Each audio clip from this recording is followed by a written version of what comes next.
Karantin zararkunandalardan biri bo'lgan sitrus oqqanoti asosan limon, mandarin, apelsin daraxtlarini zararlaydi. Undan tashqari boshqa daraxtlarga xurmo, nastarin, dafna kabi daraxtlarni ham qo'shimcha ravishda zararlaydi.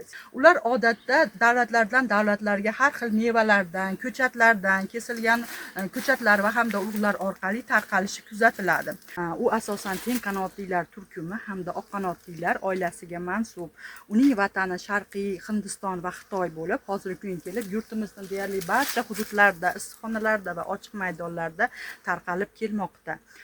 Ular odatda 3 bo'g'im berib rivojlanadi. Nafaqat bular issiqxonalarda, balki ochiq dalalarda ham rivojlanadi. Ularni asosan imagalari oq rangda bo'lib, kattaligi 1,5 hamda 2 mm bo'ladi. Oq qanotlarga ega bo'ladi. Deyarli urg'ochisi bilan erkagi bir-biridan unchalik farq qilmaydi. Eng xavfli tomoni, ular bir daraxtdan ikkinchi daraxtga zamburug'larni tashishi bilan, kasalliklar tashishi bilan farq qiladi.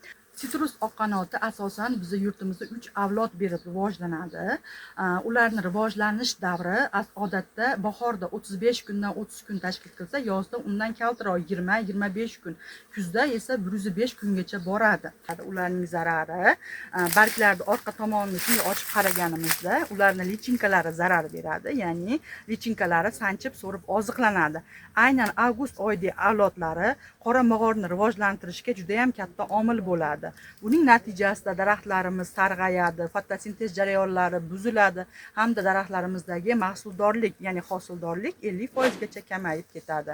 Oqqanotini ertaroq aniqlash uchun va ularga qarshi kurash uchun feromon tutqichlardan foydalanamiz. Ya'ni so'tig'iga bir donadan feromon tutqichlardan va ularni oldini olish, profilaktik qilish uchun esa har so'tga 4 donadan feromon tutqichlar qo'yamiz va bularni 1 sutka davomida kuzatish ishlarini olib boramiz.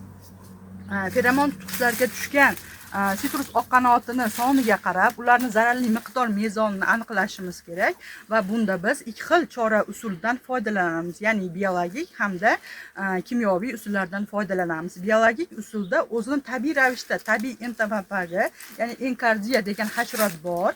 Ikkinchisi bu oltin ko'zimiz, ya'ni biolaboratoriyada yetishtiriladigan, ko'paytiriladigan oltin ko'z hasharotimiz orqali unga qarshi kurash ishlarini o'tkazamiz.